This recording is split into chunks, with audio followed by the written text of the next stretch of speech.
வைதீகமும் தமிழும் தெய்வத்தின் குரல் முதல் பகுதி. கரிகால சோழனின் சாசனம் ஒன்று இருக்கிறது. அது நல்ல சமஸ்கிருத பாஷையில் அமைந்திருக்கிறது. பாத்ரா கலித வேதானாம் சாஸ்திர மார்கானுசாரிணாம் ததேது அரிகாலஸ்ய கரிகாலஸ்ய சாசனம்.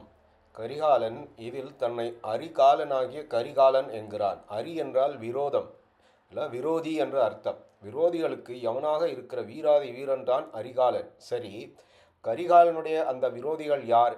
வேத சாஸ்திர மார்க்கத்தை அனுசரிக்காதவர்கள் அனைவரும் தான் அவனுடைய விரோதிகள். வேத சாஸ்திர வழியில் செல்கிறவர்களை ரட்சிக்க வேண்டும் என்பதே கரிகாலனின் சாசனம். பிரசித்தி பெற்ற நம்முடைய தமிழ் மன்னர்கள் வைதீக மதத்தை மனமாற வளர்த்தார்கள் என்பதற்கு இது ஒரு எடுத்துக்காட்டு.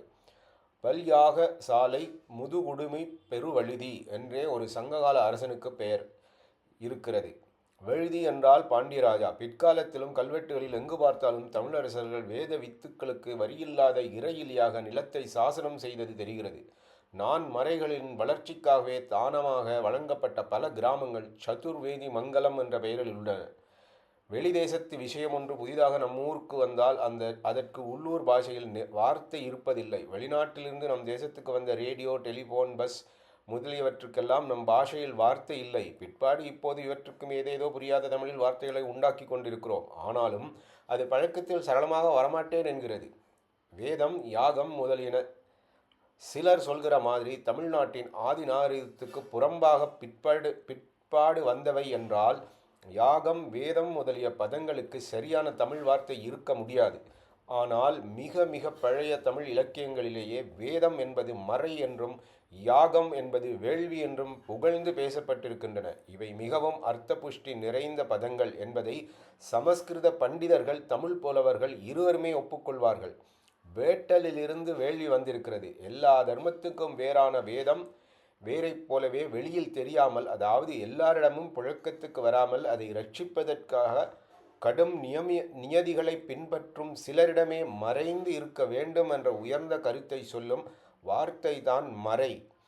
வைதிக பண்பாடும் யக்ஞ அனுஷ்டானமும் தமிழ்நாட்டில் ஊறிப்போயிருந்தால் ஒழிய அந்த நாகரிகத்தை காட்ட இத்தனை அழகான சொந்த மொழி வார்த்தைகள் உண்டாகி இருக்க முடியாது. வேதத்தை எழுதி வைத்து படிக்காமல் தலைமுறை தத்துவமாக வாயால் சொல்லி காதால் கேட்டே கற்க வேண்டும் என்பதால் தமிழில் எழுதா கிளவி என்ற பெயரும் வேதத்துக்கு உள்ளது.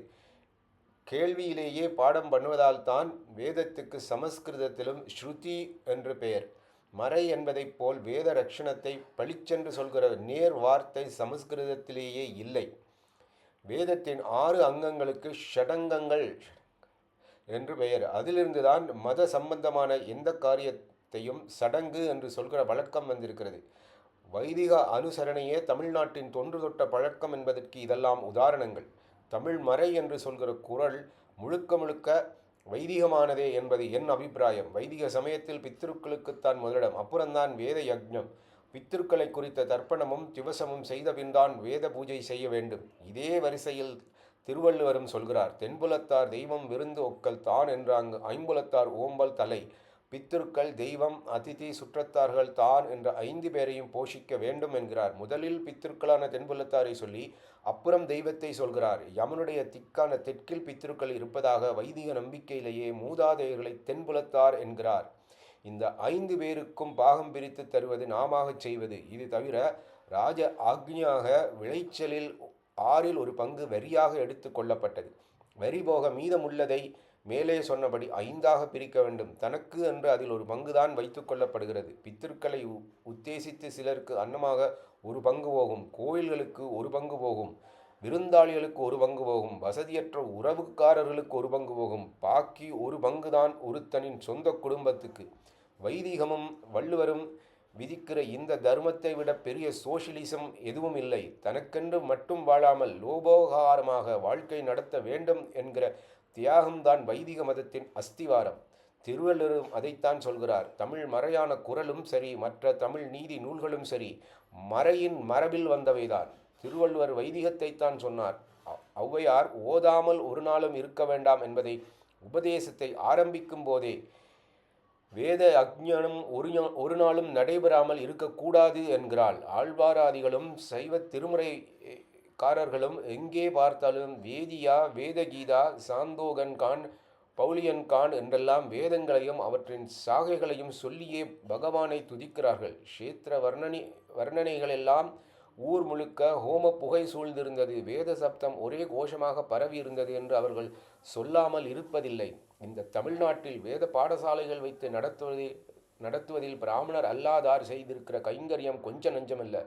நிலமாகவும் பணமாகவும் வாரி கொடுத்து இந்த பெரிய தர்மத்துக்கு பரோபகாரம் செய்திருக்கிறார். இப்போதும் கூட ஏதோ அரசியல் காரணங்களுக்காக அவைதீகமான நாஸ்திகமான அபிப்பிராயங்கள் கொஞ்சம் தலை தூக்கி இருந்தாலும் மொத்தத்தில் தமிழ் ஜனங்களுக்கு உள்ளூர வைதிக சிரத்தையும் பழைய சாஸ்திரம் ஏற்பாடுகளில் பக்தி விசுவாசமும் போகவே இல்லை என்பதுதான் என் அபிப்பிராயம்.